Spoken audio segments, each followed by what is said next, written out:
నమస్తే. ముఖ్యంగా అయితే ఇటు తెలంగాణ రాష్ట్ర వ్యాప్తంగా కూడా పౌర హక్కుల సంఘాల నాయకులు అయితే మండిపడుతున్న సిచ్యువేషన్ ఉంది. దీనికి సంబంధించి పూర్తిగా కూడా ఇటు అంబేద్కర్ స్టాచ్యూ వద్ద అయితే ఏదైతే నంబాల కేశవరావు మృతదేహాన్ని అయితే వాళ్ళ కుటుంబ సభ్యులకి ఇవ్వకపోవడంతోనైతే ఇక్కడ పౌర హక్కుల సంఘాల నాయకులందరూ కూడా మండిపడుతున్న సిచ్యువేషన్ ఉంది. దీనికి సంబంధించి వాళ్ళ కుటుంబ సభ్యులు ఎవరైతే ఉన్నారో వాళ్ళు కోర్టును కూడా ఆశ్రయించిన పరిస్థితుంది. కోర్టుకు వెళ్ళి స్టే ఆర్డర్ తీసుకొచ్చినప్పుడు కూడా వాళ్ళ కుటుంబ సభ్యులు అక్కడికి వెళ్ళినప్పటికీ కూడా మృతదేహాన్ని మాత్రం ఇవ్వట్లేదంటూ కూడా అక్కడ మనకైతే సమాచారం ఉంది. దీనికి సంబంధించి వాళ్ళ కుటుంబ సభ్యులు ఎవరైతే ఉంటారో వాళ్ళ ఫోన్లు కూడా లాక్కొని అక్కడ వాళ్ళని కూర్చోబెట్టినట్టుగా కూడా అయితే మనకు సమాచారం ఉంటుంది. ఎవరైతే నంబాల కేశవరావుకి సంబంధించి వాళ్ళ బ్రదర్తో కూడా మన కాలేజీ టీవీ మాట్లాడడం అయితే జరిగింది. అసలు ఆయన ఏం చెప్పాడు ఏంటనేది మీకు ఒకసారి వినిపించే ప్రయత్నం చేస్తాను.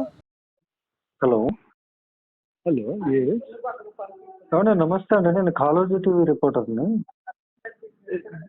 ఏ రిపోర్టర్ అండి? కాలేజీ టీవీ అండి. ఓకే ఓకే చెప్పండి. ఇప్పుడు మీరు బీజాపూర్ లో ఉన్నారు కదా, బాడీ మీకు హ్యాండ్ ఓవర్ చేశారా? లేదు, నేను ఇప్పుడు మా జిఎన్పేట మా విలేజ్ లో ఉన్నాను. నా ఓన్ బ్రదర్ నాకు సర్జరీ అయ్యింది, నాకు ట్రావెల్ చేయలేని కాబట్టి పెద్దవాడిని మా చిన్న బ్రదర్ ని పంపించాం. సరేనండి, ఏం జరిగిందండి? మరి బాడీ ఇవ్వట్లేదు అంటున్నారు, నిజమేనా? అవును, ఇవ్వట్లేదండి. అదే మీకు చెప్తున్నాను. ఇప్పుడు కూడా ఇప్పుడు ఒక 100 కాల్స్ ఇప్పుడు చేశాము అంత అఫీషియల్స్ కూడా. తెల్లవారు 7 నుంచి అక్కడ వెయిట్ చేస్తున్నామండి. ఆ పోలీస్ స్టేషన్కి తీసుకెళ్తే తర్వాత ఏమో వాళ్ళేమో వెయిట్ చేయమంటని చెప్పారు, బయట పెట్టేశారు. మళ్ళీ తర్వాత ఏమో ఇక్కడికి హాస్పిటల్కి తీసుకెళ్లారు, మళ్ళీ పోలీస్ స్టేషన్ తెచ్చారు, మళ్ళీ హాస్పిటల్కి తీసుకెళ్లారు వీళ్ళని. ఇప్పుడు హాస్పిటల్ అక్కడ పెట్టి ఉంచేశారు అనమాట. ఉంచేసి ఇస్తాం అని చెప్పేసి 3 గంటలు పనిచేయకుండా మధ్యాహ్నం 1 గంటకేమో మీ ఆధార్ కార్డులు అవి ఇవ్వండి అని చెప్పి తీసేసుకొని ఇవన్నీ ప్రాసెస్ ఏదో చేస్తున్నామని చెప్పేసి 1 అరగంట చేసి భోజనాలకు వెళ్ళిపోయారు వాళ్ళు.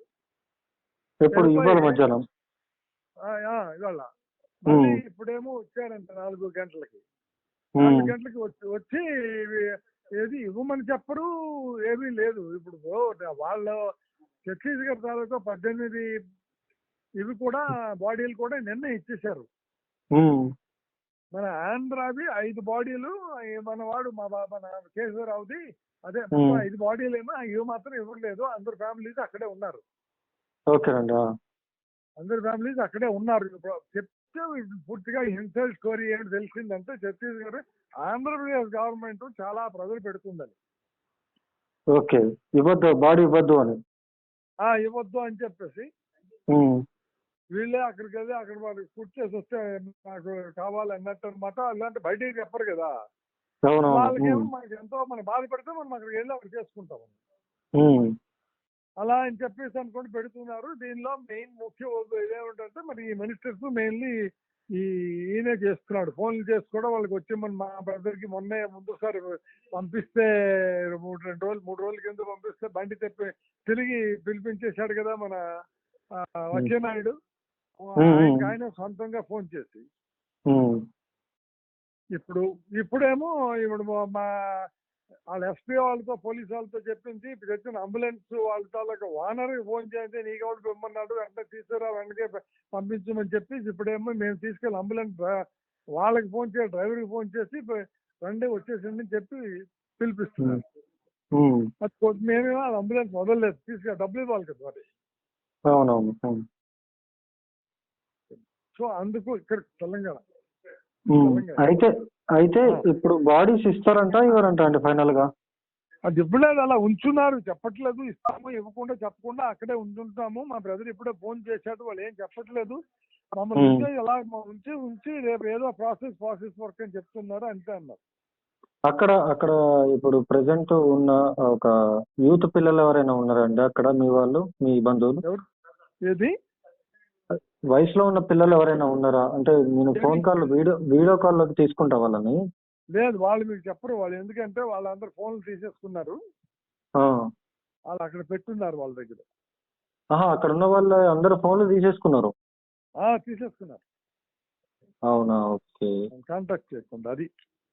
ఓకే. మీ బ్రదర్ ఎవరు ఉన్నారంట కదండి, ఆయన చిన్న ఆయన? ఆ బ్రదరేనండి, ఆయన రామప్రసాద్ రావు. ఆయన ఫోన్ తీసేసుకున్నారు? ఆయన ఫోన్ కూడా తీసుకున్నారు. ఇంకొక అడ్వకేట్ ఎవరో ఆయనతో నేను మాట్లాడుతున్నాను అక్కడ. ఆయనకు వచ్చి అక్కడ అడ్వకేట్ నోట్ ఇది చూసుకొని ఏది హ్యూమన్ రైట్స్ వాళ్ళని వాళ్ళు అయితే కరెక్ట్ గా చెప్తారు కదా తెలుసుకొని అక్కడ. అదేనండి. అది అవుతుంది అనమాట. అది ఓకే ఓకేనండి. Okay, thank you.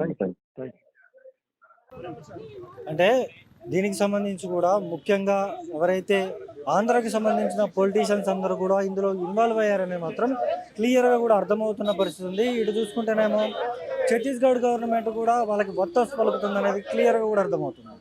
పెద్ద పెద్ద లెక్చర్లు ఇచ్చిన పవన్ కళ్యాణ్ ఇప్పటి వరకు కూడా జాడపత్తలేడు.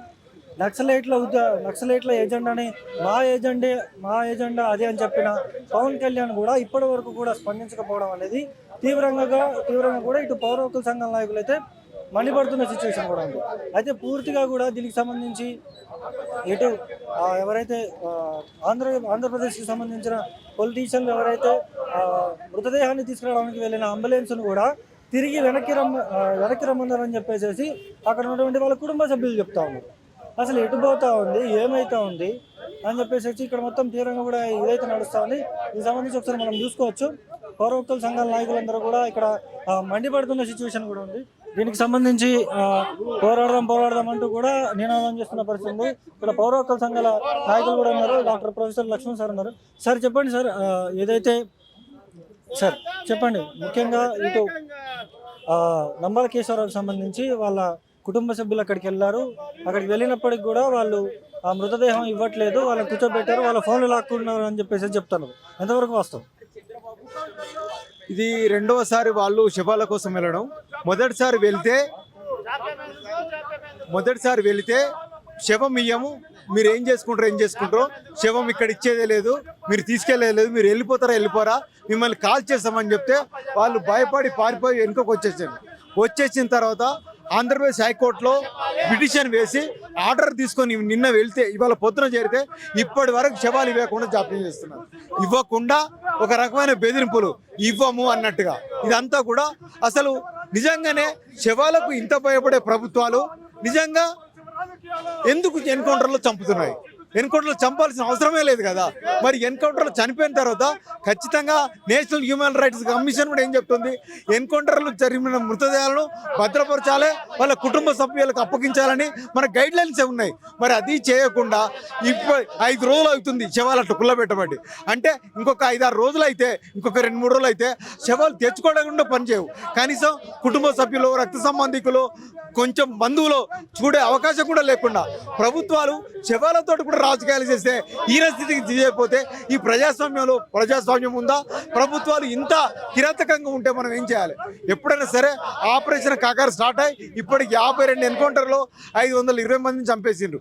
అయినప్పటికీ ఈ శాంతి చర్చల కోసం నెల రోజులు సీరియస్గా ప్రయత్నాలు జరుగుతున్నాయి. కానీ ప్రభుత్వాలు శాంతి చర్చలకు రాకుండా కేవలం హత్యాకాండని నమ్ముకొని హత్యాకాండను కొనసాగుతున్నాయి. నిజంగా హత్యాకాండ వద్దు, శాంతి చేసుకుందామని మీరన్నట్టు హింసా రాజకీయాలు ఉన్న వాళ్ళే మాట్లాడుతున్నారు కదా. మీకేం అభ్యంతరం? నిజంగానే శాంతి నెలకొడితే పోలీసులు బతికే ఉంటారు, నక్సలైట్లు బతికే ఉంటారు, అందరం బతికే ఉంటాం కదా. ఆ వైపుగా ప్రభుత్వాలు ఎందుకు ఆలోచించడం లేదు? ప్రభుత్వాలు కేవలం కార్పొరేట్ల కోసం, అడవిలో ఉన్న కనీసమైన అప్పగించడం కోసం ఆదివాసులను లేకపోతే ఉద్యమకారులందరినీ సమూలంగా నిర్మూలించి అడవిని కార్పొరేట్లకు అప్పగించే ప్రయత్నం చేస్తున్నారు. ఇది అందరం, ఈ దేశ ప్రజలందరికీ ఆ ఖనిజ సంపద మీద హక్కు ఉంటుంది. కాబట్టి మనందరం మాట్లాడాలి. అక్కడ మీరు కార్పొరేట్లకు ఇవ్వకండి. కార్పొరేట్ లేకపోతే యుద్ధమే లేదు, ఆపరేషన్ కాగారే లేదు, ఈ హత్యాకాండే లేదు. మీరు కార్పొరేట్లకు ఈ కనీసం ఇస్తానని చెప్పి 104 ఒప్పందాలు చేసుకోవడం వల్లనే ఈ హత్యాకాండ జరుగుతుంది. ఈ హత్యాకాండను ఇప్పుడైనా నిలుపుదల చేసి శాంతియుత వాతావరణం నెలకొనడానికి శాంతి చర్చలు జరపాలని చెప్పి పౌర హక్కుల సంఘంగా డిమాండ్ చేస్తారు. అంటే మనతో పాటు కొంతమంది ఉన్నారు దీనికి సంబంధించి. సార్ చెప్పండి, ఇటు నంబాల కేశవరావుకి సంబంధించి మృతదేహాన్ని అయితే పోలీసులు అయితే ఇవ్వకుండా అయితే కాలం వెళ్ళబుచ్చుతున్నారంటూ కూడా మీరు మాట్లాడుతున్నారు. ఎట్లా చూడొచ్చు? ఇప్పుడు రాజ్యాంగబద్ధంగా రాష్ట్రాన్ని, దేశాన్ని పాలిస్తున్న వాళ్ళు కానీ, పోలీసులుగా ఉద్యోగాలు చేస్తున్నటువంటి వాళ్ళు కూడా చట్టం ప్రకారం మాట్లాడాలి. ఇవ్వలేమంటే ఇవ్వలేమని చెప్పాలా, ఎందుకు ఇవ్వలేరో చెప్పాలా, ఇస్తామంటే ఎప్పుడు ఇస్తారో చెప్పాలి. ఏమీ మాట్లాడకుండా మౌనంగా వహించడం అంటే అది అధికార దుర్వినియోగం అవుతుంది. ఉద్యోగం చేసేటటువంటి వాళ్ళు బాధ్యతారహితంగా మాట్లాడకూడదు. మా ఆందోళన ఏమిటంటే అక్కడ 27 శవాలు చూపిస్తున్నారు. 27 శవాల్లో రకరకాల పేర్లతో ఉన్నాయి. నిజంగానే లోపలికి వెళ్ళిపోయినారు తమ బిడ్డలు అనుకున్నటువంటి వాళ్ళంతా ఒక్కొక్క శవాన్ని చూసుకుంటూ తమ బిడ్డ ఉందేమో తమ కొడుకుందేమో ఒక భయంతో కూడా ఉన్నారు. అలాంటి భయాలతో అక్కడ దాకా వెళ్ళినటువంటి వాళ్ళు ఉన్నారు. వాళ్ళకి సమాచారం కూడా ఉంటే అక్కడికి వెళ్ళినటువంటి వాళ్ళు మా వాళ్ళు అవునా కాదా కన్ఫామ్ చేసుకుంటామని వెళ్ళి అక్కడ 4 రోజులు పడిగమలు పడుతున్నటువంటి వాళ్ళు కనీసం వాళ్ళని చూసి ఉన్నారో లేదో కన్ఫామ్ చేసుకునే అవకాశం కూడా ఇవ్వాలి కదా. జిల్లా ఎస్పీ కానీ కలెక్టర్ కానీ అక్కడ ఉన్నటువంటి ముఖ్యమంత్రి కానీ ఎవరైనా చేస్తాను చెయ్యను ఒక మాట చెప్తే దానికి సంబంధించి ఉంటుంది. అది ఏదైనా రాజ్యాంగానికి లోబడి చట్టానికి లోబడి ఉండాలి. అది చేయలేదు. బిడ్డల్ని చంపినారు, అక్కడ పడుకోబెట్టినారు, మీకు పిల్లలు ఉన్నారని చెప్పారు. చెప్పినటువంటి వాళ్ళు కుటుంబాలు అక్కడికి వెళ్ళాలనుకుంటారు కదా, వాళ్ళ బిడ్డను చూడాలనుకుంటారు కదా. శవాలను ఇవ్వకూడదని చట్టం ఉందా అది చెప్పండి. చంపేశారు, వాళ్ళు నిషేధించారు, చట్టం అన్నారు, దాన్ని గౌరవించారు అందరూ. ఇప్పుడు మరి ఈ శవాల్ని కుళ్ళబెట్టేటటువంటి విధానం అనేటువంటి కరెక్ట్ కాదు. మన జాతీయులు వాళ్ళు విదేశాలకు సంబంధించినటువంటి వాళ్ళు ఎన్నో నేరాలు చేసినటువంటి వాళ్ళు అనారోగ్యంగా ఉన్నప్పుడు పెద్ద పెద్ద నేరస్తులు అరెస్ట్ కాగానే వాళ్ళ గుండెపోట్లు వస్తాయి, బీపీ పెరుగుతుంది, తీసుకెళ్లి చాలా గౌరవప్రదంగా పెద్ద పెద్ద స్టార్ హాస్పిటల్స్లో పెట్టి ట్రీట్మెంట్ చేస్తారు. వాళ్ళు చచ్చిపోతే చాలా గౌరవం వాళ్ళకి అప్పచెప్తాం కదా, అది వాళ్ళ హక్కు. ఏ నేరం చేసినా నేరం శిక్ష ఉంటుంది. అలాగే వాళ్ళకు ఉన్నటువంటి ఖైదీలుగా ముద్దాయిలుగా హక్కులు ఉంటాయి. ముద్దాయిలే కదా, ఏ విచారణ లేకుండా చంపిపడ్డారు వాళ్ళు. విచారణ జరిగిందా? లేదు. అలాంటి వాళ్ళను తల్లిదండ్రులకు ఇచ్చేటువంటి కనీస బాధ్యత పోలీసులకు ఉంటుంది, ప్రభుత్వానికి ఉంటుంది. దీన్ని కాదంటున్నామంటే భారత రాజ్యాంగాన్ని కాదంటున్నట్టు. భారత రాజ్యాంగం పట్ల మనం ఏర్పరచుకున్న చట్టాల పట్ల మనం ఎన్నుకున్న ప్రభుత్వాల పట్ల కనీస గౌరవం లేదని మేము ప్రజలకు అనుకోవాల్సి వస్తుంది. కాబట్టి వాళ్ళు నమ్మినటువంటి సిద్ధాంతాల కోసం వాళ్ళు వెళ్ళారు, మా బిడ్డలకు వెళ్ళారు, మాకు ఇంతకాలం దూరం అయ్యారు, వాళ్ళ ప్రేమకి మేము దూరమైన వాళ్ళు దూరమైనారు, వాళ్ళ ప్రాణాలే పోయినాయి. కాబట్టి మా బిడ్డలు మేము చూసుకుంటామయ్యా, వాళ్ళకి కావాల్సిన అంత్యకార్యాలు చేసుకుంటామని చెప్పి కుటుంబం కోరుకుంటున్నప్పుడు ఇది ఎవ్వరు కూడా ఎలాంటి కండిషన్ లేకుండా ఇవ్వాల్సినటువంటిది. ఇది మాత్రం చాలా అన్యాయమైంది. మేము ప్రజలుగా ప్రజా సంఘాలుగా ఒక భారత రాజ్యాంగాన్ని ప్రకారంగా నడుచుకునేటటువంటి వాళ్ళుగా, ఇక్కడ ఉన్నటువంటి హక్కుల ప్రకారంగా నడుచుకునేటటువంటి వాళ్ళుగా, శాంతియుతంగా పోరాటాలు చేస్తున్న ప్రజాసంఘ విలువల కోసం హక్కుల కోసం కొట్లాడుతున్నటువంటి వాళ్ళు ఇది మాత్రం అన్యాయం. అక్కడ ఎవరు చేసుకున్నా ఈ తెలంగాణ రాష్ట్రానికి సంబంధించినటువంటి బిడ్డలు అక్కడ ఉన్నారు. తెలంగాణ రాష్ట్ర పౌరులు అక్కడ చంపివేయబడ్డారు. కాబట్టి వాళ్ళ శవాల్ని చాలా గౌరవంగా తీసుకురావాల్సిన బాధ్యత కూడా రాష్ట్ర ప్రభుత్వం మీద ఉంటుంది. దుబాయ్లో, మస్కట్లో ఉపాధి కోసం వెళ్ళి చచ్చినటువంటి వాళ్ళని ఎంతో మంది శవాలు వెనక్కి తీసుకొచ్చి ఇచ్చారు. వాళ్ళ కుటుంబానికి ఆసర కలగజేశారు కదా. కాబట్టి రాష్ట్ర ముఖ్యమంత్రి రేవంత్ రెడ్డి గారు చొరవ చేసి, అక్కడ ముఖ్యమంత్రి చంద్రబాబు నాయుడు గారు చొరవ చేసి వెంటనే అక్కడ మన తెలుగు బిడ్డలు ఎవరైతే ఉన్నారో వాళ్ళ శవాల్ని అంతే గౌరవప్రదంగా కుటుంబాలకు అప్పజెప్పేటట్టు చర్య తీసుకొని మేము డిమాండ్ చేస్తా ఉన్నాం. భారత రాజ్యాంగం 70 ఏళ్ల తర్వాత ఇంత ఉల్లంఘన గురవుతున్నట్టు ఒక నిరసనలోంచి ఈరోజు ఇక్కడికి వచ్చి మేము రోడ్ల మీద మాట్లాడే పరిస్థితి. భాష రాని చోట, ఎవరో అర్థం కాని చోట, ఎలాంటి వసతి సౌకర్యం లేని చోట చాలా పీడిత వర్గాలకు చెందినటువంటి వాళ్ళు, పేదవాళ్ళు ఉన్నారు. తిండి కూడా కష్టపడ్డారు. 4-5 రోజుల నుంచి అక్కడ పడిగవులు పడడం అనేది కరెక్ట్ కాదు. కాబట్టి ఇప్పటికైనా కేంద్ర రాష్ట్ర ప్రభుత్వాలు స్పందించి, ఉన్నతాధికారులు స్పందించి భారత రాజ్యాంగం మీద గౌరవం నుంచి వాళ్ళ ఉద్యోగాల్ని చట్టబద్ధంగా రాజ్యాంగం అమలు చేసే వాళ్ళ బిడ్డలు వెంటనే ఇవ్వాలని చెప్పి మేము కోరుతా ఉన్నాం. ఇది ఇక్కడ చూసుకోవచ్చు. అంటే పూర్తిగా కూడా ఇక్కడైతే నిరసన తెలియజేస్తున్న పరిస్థితి ఉంది. దీనికి సంబంధించి మనం మాట్లాడే ప్రయత్నం చేద్దాం. మనతో పాటు ఇక్కడ గాదా ఇన్నయ్య గారు ఉన్నారు, ఒకసారి మాట్లాడే ప్రయత్నం చేద్దాం. సార్ చెప్పండి, నమ్మాల కేశవరావు మృతదేహానికి సంబంధించి అయితే కోర్టు నుంచి ఆర్డర్ తీసుకొచ్చారు. ఇక్కడ చూసుకుంటేనేమో వాళ్ళ కుటుంబ సభ్యులేమో అక్కడికి వెళ్ళినప్పటికి కూడా వాళ్ళ మృతదేహాన్ని మాత్రం కనీసం చూపించట్లేదు. గంట తర్వాత ఇస్తాం, 2 గంటల తర్వాత ఇస్తామంటూ కూడా వాళ్ళ ఫోన్లు కూడా లాక్కున్నారని మాత్రం వాళ్ళ కుటుంబ సభ్యులు చెప్తున్నారు. ఎట్లా చూడొచ్చు? ఇది చాలా నిరంకుశానికి నిదర్శనం. ఇది ఎమర్జెన్సీ కాలంలో చూసినాం కదా మనం. అప్పుడు కూడా అరెస్ట్లు అయినాయి, జైళ్ళ పాలైనరు, చంపబడ్డారు. అయినా అప్పుడు కూడా ఆ ప్రకటిత ఎమర్జెన్సీ కాలంలో కూడా శవాలను ఇచ్చారు. చనిపోయిన వాళ్ళని వాళ్ళ కుటుంబాలకి వాళ్ళ గ్రామాలకు పోయేటట్టు ఏర్పాటు చేసిండ్రు. అలా విదేశాల్లో చనిపోతే కూడా వాళ్ళు ఉగ్రవాదులైనా టెర్రరిస్టులైనా వాళ్ళు ఎవరైనా సరే ఏ కారణం వల్ల చనిపోయినా ఆయా రాష్ట్రాలకి వాళ్ళ కుటుంబాలకి చేరాలాగున చేయడం అనేది కనీస ధర్మం, అది కనీస ప్రజాస్వామ్య విలువలు అవి. మరి ఇప్పుడు మేము రామరాజ్యం అంటారు, రాముని పరిపాలన అంటారు, జై శ్రీరాముని అంటారు, మరి మనధర్మం అంటారు, మనుస్మృతి అంటారు. మరి ఇట్లా చెప్పేవాళ్ళు మరి ఏ ధర్మం ఇది? ఏ రామాయణం చెప్పింది? ఏ రాముడు చెప్పిండు? ఏ సీత చెప్పింది? ఏ భగవద్గీత చెప్పింది? భగవద్గీతలో మనుషులను చంపండి, రామాయణంలో శవాలను ఇవ్వద్దు.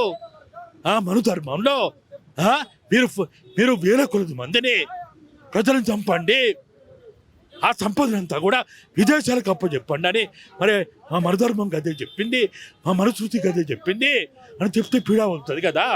ఇక డాక్టర్ బాబాసాహెబ్ అంబేద్కర్ రాజ్యాంగం ఎందుకో, ప్రజాస్వామ్యం ఎందుకో, 15 ఆగస్టులు ఎందుకో, 26 జనవరిలు ఎందుకో, గణతంత్ర దేశం అని ఎందుకు చెప్పుకోవడం, ఈ పార్లమెంట్ ఎందుకో, ఈ న్యాయస్థానాలు ఎందుకో, ఎందుకు ఇవన్నీ మొత్తం బంధు పెట్టండి, లేవని ప్రకటించండి, ఒకసారి పీడా పోతుంది కదా. అరే వాళ్ళ బీజేపీ వాళ్ళే ఈ అమిత్ షా మోడీకి ఏం రోగం పుట్టింది, ఏం పొయ్యే కాలం వచ్చింది అని వాళ్ళే మొత్తుకుంటారు. ఎందుకు ఇంత రక్షణ చర్యలు ఇవి? అరే వాళ్ళు చనిపోయి ఉన్నారు, వాళ్ళు ఏమి చేయరు కదా. ఇప్పుడు వాళ్ళు ఏమైనా తుపాకులు పడతారా, వాళ్ళు ఏమైనా బాంబులు వేస్తారా, వాళ్ళు ఏమైనా విప్లవాలు చేస్తారా? వాళ్ళు ఏమి చేయరు కదా. చనిపోయిన శివాలను చూసి భయపడే పిరికి పందల వీళ్ళు. మేము పాకిస్తాన్ని ఆక్రమించే పాకిస్తాన్ని చిట్కనేస్తే తెచ్చుకుంటామనే వాళ్ళు. మీరు మరి ఏమైంది వీళ్ళకి? చనిపోయిన శివాలు 21వ తేదీ ఉదయం 6 గంటలకు చనిపోయిన వాళ్ళు 6-7 మధ్య చనిపోయినని వాళ్ళు చెప్తా ఉన్నారు. మరి 21/22/23/24/25వ తేదీ మరి ఇప్పటి వరకు అసలు శివాలు ఇప్పటికే మొత్తంగా కూడా చాలా చిన్నాభిన్నమైపోయి ఉంటుంది, అసలు గుర్తుపట్టలేని పరిస్థితి అయిపోయి ఉంటుంది. మాకు ఏమనుమానం వస్తుందంటే అసలు వీళ్ళు ఏమైనా విష ప్రయోగాలు చేసి చంపి వాటిని గుర్తుపట్టకుండా చేస్తున్నారా అని అనుమానం కలుగుతుంది. అక్కడ పోయిన వాళ్ళందరూ కూడా అదే చెప్తా ఉన్నారు, అక్కడ మీడియా కూడా అదే చెప్తా ఉన్నది. అక్కడ ఐజీ కానీ ఎస్పీలు కానీ వాళ్ళు ఎవ్వరు కూడా అందుబాటులోకి వస్తలేరట, మాట్లాడడానికి వీల్లేదట. ఆఖరికి నమ్మాల కేశవరావు కుటుంబ సభ్యులు వాళ్ళు అంబులెన్స్ తీసుకొని అక్కడికి పోతే అంబులెన్స్ డ్రైవర్ని కూడా బెదిరిస్తూ ఉన్నారట. ఎవరైతే ఆంధ్రాకి సంబంధించిన పొలిటీషియన్ కూడా అంబులెన్స్ డ్రైవర్కి ఫోన్ చేసి నువ్వు ఎందుకు వెళ్ళావు అని చెప్పేసి బెదిరింపులకు గురి చేస్తున్నారంటూ కూడా వాళ్ళ కుటుంబ సభ్యులు చెప్తా ఉన్నారు. ఎట్లా చూడొచ్చు అంటే ఆంధ్ర ఎలక్షన్స్లో పవన్ కళ్యాణ్ నక్సలైట్ల ఏజెండానే మా ఏజెండా, కమ్యూనిస్టుల ఏజెండా మా ఏజెండా, నేను అదే దోవలో పోతానే పవన్ కళ్యాణ్ ఇంతవరకు స్పందించట్లేదు అని చెప్పేసి అక్కడ లోకల్గా ఉన్న పొలిటీషియన్ల హస్తాలు కూడా ఉన్నాయని చెప్పేసి చెప్తున్నారు. ఎంతవరకు వస్తాం ఎట్లా చూడొచ్చు? ఇది చాలా ఓపెన్, దీని ఏం రహస్యం లేదు. అచ్చెన్నాయుడు ఆ కుటుంబ సభ్యులను పిలిపించుకొని వాళ్ళని బెదిరించుండు. ఎంత విచిత్రం అంటే నమ్మాల Keshava Rao cousin brother local ZPTC టీడీపీలో ఉన్నాడు ఆయన. అరే వాళ్ళు నీకు ఓట్లేసిండ్రు, మీరు మీ ప్రభుత్వం రావడానికి కారణం మరి ఆయన ఎన్నికలకు ముందు జగవీరా బన్నీలు వేసుకొని, జగవీరా ఫోటోలు పెట్టుకొని, జగవీరా ఫ్లెక్సీలు పెట్టుకొని నేను జగవీరాకి ప్రతిరూపం అన్నాడు. ఇవాళ ఏమైండు పవన్ కళ్యాణ్? కనీసం ఆయన ఒక పెద్ద ఉన్నత చదువు చదివినవాడు. ఈరోజు ఆంధ్రప్రదేశ్ రాష్ట్రంలో ఉన్న ముఖ్యమంత్రి కంటే మంత్రుల కంటే ఎక్కువ చదువుకున్నాడు ఆయన. కాపీ కొట్టి పాస్ కాలే, పైరవులు తెచ్చుకొని ఆర్ఈసీలో ఎన్ఐటీలో సీట్ తెచ్చుకోలే. ఆయన స్వయంగా గొప్ప పట్టభద్రుడు ఆయన. మరి అటువంటి ఆయన ఇవాళ భారతదేశ ప్రజల గురించి, ఆదివాసీల గురించి, గిరిజనుల గురించి, దళితుల గురించి, బహుజనుల గురించి ఆయన పాటుపడ్డాడు, తపన పడ్డాడు. మరి ఇలా ఆయన తీసుకొని వస్తే ఏంటి, మీకు వచ్చే నష్టం ఏంటిది?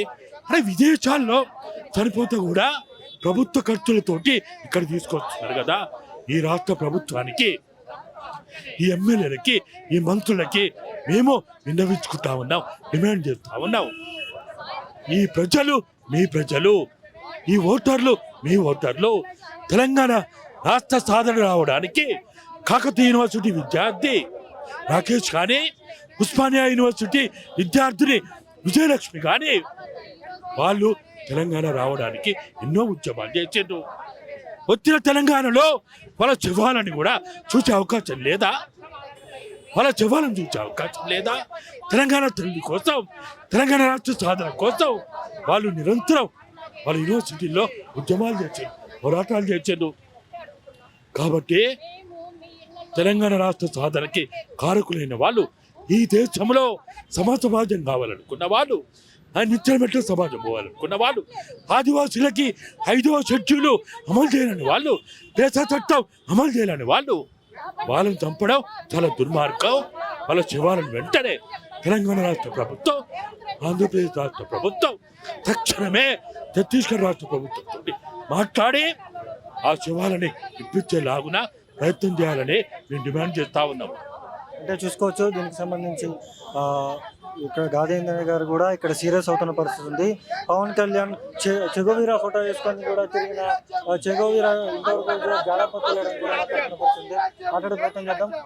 చెప్పండి భయ్య, ఎట్లా చూడొచ్చు నంబాల కేశవరావు బాడీ ఇవ్వట్లేదు కదా, ఎట్లా చూడొచ్చు? నంబాల కేశవరావు హత్య జరిగి 21వ తారీఖు జరిగింది. ఇప్పటికే 5 రోజులు అవుతుంది. 5 రోజులైనా ఇప్పటి వరకు ఛత్తీస్గఢ్ ప్రభుత్వం కానీ ఆంధ్రప్రదేశ్ ప్రభుత్వం కానీ ఆయన శవాన్ని తీసుకొచ్చి వాళ్ళ కుటుంబ సభ్యులకు ఇవ్వకపోవడం చాలా సిగ్గుచేటు. ఆయన చనిపోయినా కానీ ఆయన శవాలపై ఈరోజు ఆంధ్రప్రదేశ్ ప్రభుత్వం రాజకీయం చేస్తుంది. ఇది ఈ శివరాజకీయాలు చేయడం కుట్రలో భాగంగా మేము పరిగణిస్తున్నాం. వెంటనే ఆయన శవాన్ని కుటుంబ సభ్యులకు అప్పచెప్పి, భారత రాజ్యాంగంలో ఉంటుంది ఆర్టికల్ 21 జీవించే స్వేచ్ఛ ఉంటుంది.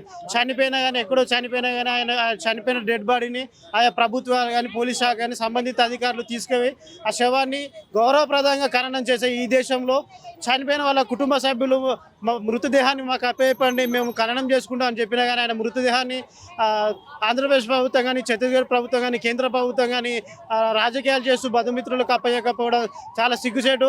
ఆయన మరణించినా కానీ ఆయన మృతదేహాన్ని తీసుకురావడంలో వీళ్ళు చేస్తున్న కుట్రలను ప్రజలందరూ చూస్తున్నారు. రానున్న రోజుల్లో బీజేపీ ప్రభుత్వానికి ప్రజలందరూ తగిన బుద్ధి చెప్తారని మేము తెలియజేస్తా ఉన్నాం. చూసుకోవచ్చు మనతో పాటు ప్రొఫెసర్ గడ్డం లక్ష్మణ్ సార్ కూడా ఉన్నారు. సార్ చెప్పండి, ముఖ్యంగా కూడా నంబాల కేశవరావుకి సంబంధించి వాళ్ళ కుటుంబ సభ్యులు అక్కడికి వెళ్ళారు, వాళ్ళ ఫోన్లు కూడా లాక్కున్నారు అంటూ కూడా మనకు తెలుస్తుంది పూర్తిగా. దీనికి సంబంధించి పవన్ కళ్యాణ్ చెగోవీరా ఫోటో వేసుకుని గతంలో కూడా ఇది చేసిన పరిస్థితి ఉంది. దీనికి సంబంధించి కూడా అనేక చర్చ జరుగుతుంది. ఎట్లా చూడొచ్చు? అంటే శవాలను ఇవాళకి 5 రోజులు అవుతుంది. 21వ రోజున ఎన్కౌంటర్ చేసిన విషయం అందరికి తెలిసిందే. 21వ తేదీ నుంచి ప్రజలకు మేము సవినయంగా ఇక మాకు ప్రజలే దిక్కు విజ్ఞప్తి చేస్తున్నది ఏంటంటే, ఎక్కడైనా ఇంత వింత ఉంటుందా? ఒక మనిషి శవమైన తర్వాత శవాల మీద కక్ష తీర్చుకోవటం ఏంది? ప్రజలారా ఒక్కసారి ఆలోచించండి. ఈ పాటికి శవం ఏమై ఉంటుంది? నారాయణపూర్ అనేది ఒక చిన్న పల్లెటూరు. అక్కడ పెద్దగా వసతులు ఉండవు.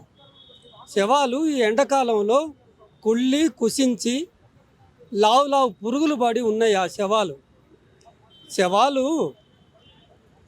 అయిన తర్వాత వాటి మీద కక్ష తీర్చుకోవటం అనేది మన మానవ ప్రవృత్తి. దానికి ఎంత వైరుధ్యము, ఎంత భిన్నం ఇది. ఎక్కడైనా సాధ్యమవుతుందా? ఒక శత్రువు పైన అయినా శవమైన తర్వాత ఒక గౌరవంగా చూసుకుంటాం కదా. అది యుద్ధనీతి కాదు కదా. యుద్ధంలో ప్రాణాలతో చేతికి చిక్కినా కానీ గౌరవంగా తిప్పి పంపటమో శిక్ష వేయటమో చేస్తాం. అంతకంటే ప్రాణం పోయి శవమైన తర్వాత ఏది ఆ నీతి ప్రకటించాలి కదా. ఎందుకు వాళ్ళు ఆ రకంగా శవాలను ఇవ్వకుండా ప్రతీకారానికి పూనుకుంటున్నారు? ఇవాళ ఆంధ్రప్రదేశ్లో ముఖ్యమంత్రి ఎన్టీ రామారావు కానీ లేదా ఉప ముఖ్యమంత్రి పవన్ కళ్యాణ్ కానీ ఆలోచించాల్సిన అంశం ఏంటంటే, గతంలో చంద్రబాబు నాయుడుకు నంబాల కేశవరావుకు ఉండొచ్చు కనుక, కానీ ఇప్పుడు శవమైన తర్వాత శవం రాకపోతే ఆంధ్రప్రదేశ్ ప్రభుత్వం ప్రజలు ఏం ఆలోచిస్తుందో ప్రభుత్వం ఒక్కసారి గమనంలో తీసుకోవాలి కదా. ఇంత ప్రతీకారమా? అక్కడ కుళ్ళిపోవాలా? ఛత్తీస్గఢ్ ప్రభుత్వానికి అది ఇంకా ఒక ప్రజాస్వామ్యకంగా ప్రవర్తించింది. ఆ శవాలన్నింటినీ పంపించేసింది ఎవరికి వాళ్లకు. 23 శవాలను ఛత్తీస్గఢ్ ప్రభుత్వం తీసుకున్నది, కుటుంబీకులకు అప్పచెప్పింది. కానీ ఇక్కడ 2 తెలుగు రాష్ట్రాలకు సంబంధించిన 5 శవాలను 2 తెలుగు రాష్ట్రాలు తీసుకురావటంలో వైఫల్యం చెందినాయి. ఆ చంద్రబాబు నాయుడు ప్రతీకార కాంక్షతో ఉన్నాడేమో, కానీ తెలంగాణ ప్రభుత్వానికి ఏమైంది?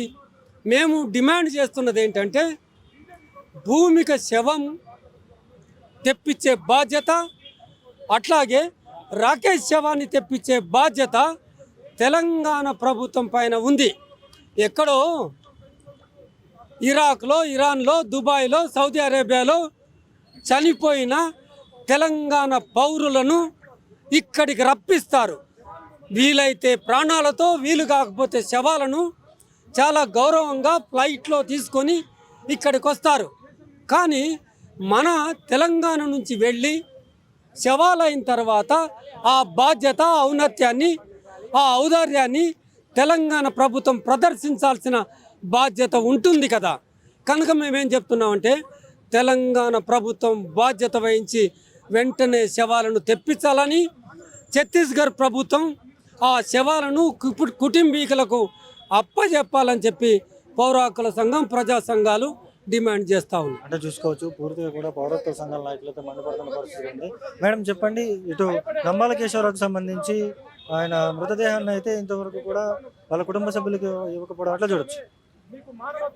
అది నంబాల కేశవరావు కావచ్చు, మిగతా నలుగురు కావచ్చు, ఎవరి సేవలను కూడా ఇవ్వట్లేదు. నంబాల కేశవరావుది ఈరోజు జడ్జిమెంట్ కాపీ తీసుకెళ్లి చూపిస్తే కూడా అక్కడ పోలీసులు అంటున్నారు కోర్టు క్యా అవుతాయి అని అడుగుతున్నారు. అంటే ఎంత రెస్పెక్ట్ ఉందో చూడండి అక్కడ కోర్టులకి. కోర్టు క్యా అవుతాయి అని చెప్పని అక్కడ ఉన్నటువంటి ఆ పేపర్ను పక్కన పడేసి వీళ్ళ వైపు కనీసం కూడా చూడట్లేదు, కనీసం మాట్లాడట్లేదు, ఎప్పుడు ఇస్తామో కూడా చెప్పట్లేదు. రాకేష్ వాళ్ళ కుటుంబం 3 రోజుల నుంచి అక్కడే ఉంటుంది, తిండి తిప్పలు లేకుండా ఉంటున్నారు. వాళ్ళ ఖర్చులు ఏంటి, తిండి, అక్కడ ఉన్నటువంటి షెల్టర్, ఇవన్నీ కూడా వాళ్ళకి ఇబ్బందులు అవుతున్నాయి. మేము రక్త సంబంధికులుగా ఒకటే అడుగుతున్నాం. అంటే అక్కడ పూర్తిగా కూడా ఎవరైతే అక్కడ ఉన్నటువంటి పొలిటీషియన్స్, ఆంధ్రాకి సంబంధించిన పొలిటీషియన్స్ వాళ్ళ అంబులెన్స్ పంపించిన అంబులెన్స్ కూడా రిటర్న్ రమ్మంటూ కూడా ఇచ్చేశారు, ప్రాణరక్ష చేశారు. వాళ్ళ కుటుంబ సభ్యుల ఫోన్లు కూడా లాక్కున్నారు. ఎవరైతే స్టేషన్కి వెళ్ళినా కుటుంబ సభ్యుల ఫోన్లు కూడా లాక్కున్నారని చెప్పేసి చెప్తారు. ఎంతవరకు వస్తాం? అవును, అది నిజమే. కానీ అయితే వాపస్ పంపించారు ఫస్ట్ వెళ్ళినప్పుడు, ఇప్పుడు వెళ్ళిన తర్వాత కూడా ఇది జరిగిన ప్రాసెస్. మేము ఒకటే అడుగుతున్నాం ఏంటంటే, తెలుగు రాష్ట్రాల ముఖ్యమంత్రులు చంద్రబాబు నాయుడు కావచ్చు, ఇటు రేవంత్ రెడ్డిని కావచ్చు, మేము ఒకటే అడుగుతున్నాం. మీ ఇళ్లలో ఆస్తులను మేము అడగట్లేదు, మాకు ఇల్లు కావాలని అడగట్లేదు, భూములు కావాలి అని అడగట్లేదు, బంగారాలు కావాలని అట్లా అనట్లేదు, ఏమీ అడగట్లేదు. మేము ఒకటే అడుగుతున్నాం, మా రక్త సంబంధికుల శవాలను మాకు ఇవ్వండి. ఇది న్యాయమైన డిమాండ్, గొంతెమ్మ కోరికలు కావు, చాలా న్యాయమైన డిమాండ్ ఇది. మేము ఒకటే అడుగుతున్నాం, మా రక్త సంబంధికుల శవాలను మాకు ఇవ్వండి. మీరు పురుగులు బట్టి ఇచ్చినా సరే ఆ పురుగుల్ని మేము తెచ్చుకొని ఖననం చేసుకుంటాము, లేదా వాటర్ ఫామ్ చేసి ఇచ్చిన వాటర్ని మేము బాల్టీలో పట్టుకొని వచ్చుకొని ఇంట్లో ఖననం చేసుకుంటాము, లేదనుకుంటే అక్కడ ఉన్నటువంటి ఆ ఎముకల గూడు ఇచ్చినా సరే మేము ఖననం చేసుకుంటాం. ఎందుకంటే వాళ్ళు మా రక్త మాంసాలు, మా రక్తం పంచుకు పుట్టిన మా అన్నదమ్ములు కాబట్టి వాళ్ళని ఎట్టి పరిస్థితుల్లోనూ వదలము. 2 నెలలైనా 3 నెలలైనా 6 నెలలైనా సరే తెలుగు రాష్ట్రాల ముఖ్యమంత్రులు ఇద్దరికీ చెప్తున్నాం, ఆ శవాలని మా కుటుంబాలకు అప్పచెప్పే బాధ్యత తెలుగు రాష్ట్రాల ముఖ్యమంత్రుల మీద ఉంది. కాబట్టి ఈ డిమాండ్తోనే మాకు రక్త సంబంధికులుగా మేము ఈ డిమాండ్ ఖచ్చితంగా చేస్తున్నాం.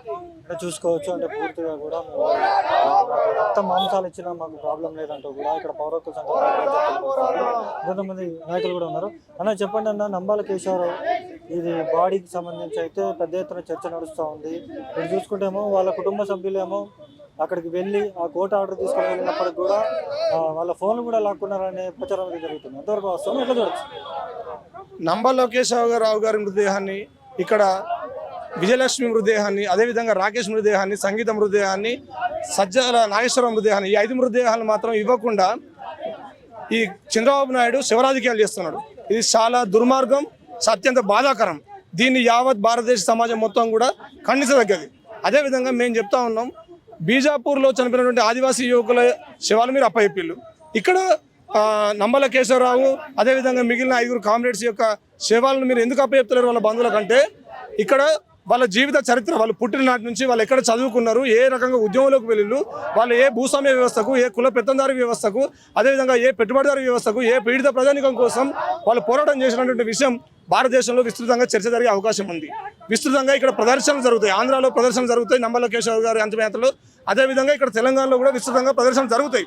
ఇక్కడ తెలంగాణలో Vijayalakshmi Osman University MA political science చదివింది, తెలంగాణ ఉద్యమంలో విద్యార్థులతోటి నాయకత్వం వహించింది.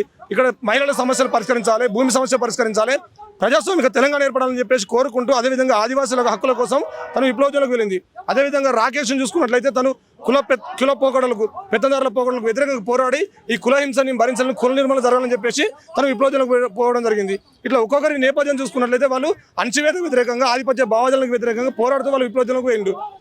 వీళ్ళ మొత్తం జీవితం కూడా ఒక చర్చనీయాంశం అయ్యి ఈరోజు పెద్ద ఎత్తున ఈ ఆంధ్రప్రదేశ్లో కానీ తెలంగాణలో కానీ పెద్ద ఎత్తున పీడిత ప్రజానీకం అందరూ కూడా పాల్గొని ఈ వాళ్ళ అంతిమ యాత్రలను పెద్ద ఎత్తున సక్సెస్ చేస్తారు. అదేవిధంగా పెద్ద ప్రదర్శన జరుగుతాయి, ఉవ్వెత్తున విప్లవజాలం వస్తుంది, మళ్ళీ ఒకసారి చర్చ వస్తుందని చెప్పేసి భయపడే కదా మీరు ఇలా ఈ శివరాజకీయాలు చేస్తున్నారు. ఇంత దుర్మార్గమైనటువంటి శివరాజకీయాలు. చంద్రబాబు నాయుడు కనీసం మానవత్వం లేదా? నీ కుటుంబంలో ఎవరికైనా ఇలాంటి దుస్థితి వస్తే నువ్వు ఒక తండ్రిగా నువ్వు బాధపడవా? ఒక తల్లిగా నువ్వు బాధపడవా? అదేవిధంగా ఇక్కడ ఉన్నటువంటి ఈ రాకేష్ తల్లిదండ్రుల బాధ నీకు పడతలేదా? నంబల లోకేశ్వరరావు కుటుంబం యొక్క బాధలు నీకు పడతలేవా? అదేవిధంగా సజ్జల నాగేశ్వరరావు యొక్క కుటుంబ సభ్యుల బాధలు నీకు పడతలేవా? విజయలక్ష్మి యొక్క కుటుంబ సభ్యుల బాధలు నీకు పడతలేవా? ఇవన్నీ మీరు ఆలోచించాలి కదా. ఇంత దుర్మార్గం ఏంది? శవాలు ఇప్పటికీ 5 రోజులు అవుతున్నాయి, కుళ్ళిపోతుంటాయి, అవి పురుగులు పడుతూ ఉంటాయి. అయినప్పటికీ కూడా మేమందరం కూడా మా ప్రియతమ నాయకుల యొక్క శవాలు తప్పకుండా మాకు అప్పచెప్పాలని చెప్పేసి మేము డిమాండ్ చేస్తా ఉన్నాం. మీరు శవాలతో రాజకీయాలు చేయడం ఏంది? శవాలు మాట్లాడుతున్నాయి, అయ్యాలి శవాలు నిజాలు మాట్లాడుతున్నాయి, శవాలు ఈ సమస్యలు మాట్లాడుతూ ఉన్నాయి. అందుకే కదా మీరు భయపడేది. మేము చెప్తా ఉన్నాం, స్వయాన ముఖ్యమంత్రి రేవంత్ రెడ్డి తన అధికారంలోకి రాకముందు గద్దరన్న అమరుడైనప్పుడు గద్దరన్న యొక్క అంతిమ సంస్కరణలో ముందుండి నడిపించిన వ్యక్తి. గద్దరన్నతోటి ఇన్స్పైర్ అయ్యి గద్దరన్నతోటి కలిసి తెలంగాణ కోసం పోరాడి ఇలా విజయలక్ష్మి ఇలా అమరాలు కావడం జరిగింది. మరి అట్లాంటప్పుడు నీకు బాధ్యత లేదా? ఈ తెలంగాణ బిడ్డలే కదా చనిపోయింది, వీళ్ళని తీసుకురావాల్సిన బాధ్యత ప్రభుత్వానికి లేదా? ఇప్పటికి 5 రోజులు పౌర ప్రజాస్వామికవాదులుగా, విద్యార్థులుగా, మేధావులుగా మేమందరం కూడా ఒకటే డిమాండ్ చేస్తూ ఉన్నాం. మీరు తక్షణమే శవాలను, మృతదేహాలను మాకు అప్పచెప్పాలి. మీరు అప్పచెప్పని ఎడల తీవ్రమైనటువంటి పరిణామాలు ఉంటాయని చెప్పేసి ఈ సందర్భంగా తెలియజేస్తా ఉన్నాం. అంటే చూసుకోవచ్చు, నంబాల కేశవరావు మృతదేహానికి సంబంధించి అయితే మృతదేహం వెంటనే మాకు అప్పచెప్పాలంటూ కూడా ఇక్కడ పౌర హక్కుల సంఘాల నాయకులు అయితే మండిపడుతున్న సిచ్యువేషన్ ఉంది. వాళ్ళ కుటుంబ సభ్యులు ఎవరైతే ఉన్నారో వాళ్ళ కుటుంబ సభ్యులు ఏదైతే ఛత్తీస్గఢ్కి సంబంధించిన ఆ పోలీస్ స్టేషన్కి వెళ్ళి అడగ్గా కోర్టు ఆర్డర్ తీసుకొని వెళ్ళి, ఇదిగోండి కోర్టు ఆర్డర్ మాకు ఇవ్వండి, మా మృతదేహాన్ని మాకు అప్పచెప్పండి అని చెప్పేసి అంటే కోర్టు ఆర్డర్ వల్ల మాకేమవుతుంది, కోర్టు ఆర్డర్తో మాకేమవుతుంది అన్నారంటూ కూడా ఇక్కడ పౌర హక్కుల సంఘాల నాయకులు అయితే చెప్తున్న పరిస్థితి కూడా ఉంది. ఏదైతే నంబాల కేశవరావుకి సంబంధించిన బ్రదర్ కూడా కాలోజీ టీవీతో మాట్లాడడం జరిగింది. అక్కడ ఏం జరిగింది ఏంటనేది కూడా క్లియర్గా చెప్పడం జరిగింది. చూడాలి, మొత్తానికి అయితే దీనికి సంబంధించి పెద్దగా కూడా ప్రచారం అయితే జరుగుతుంది. నంబాల కేశవరావు బాడీ ఇస్తారా ఇవ్వరా అనేది మాత్రం ఒక ట్విస్ట్గానే మారింది. చూస్తున్నానండి కాలోజీ టీవీ, నేను మీ జర్నలిస్ట్.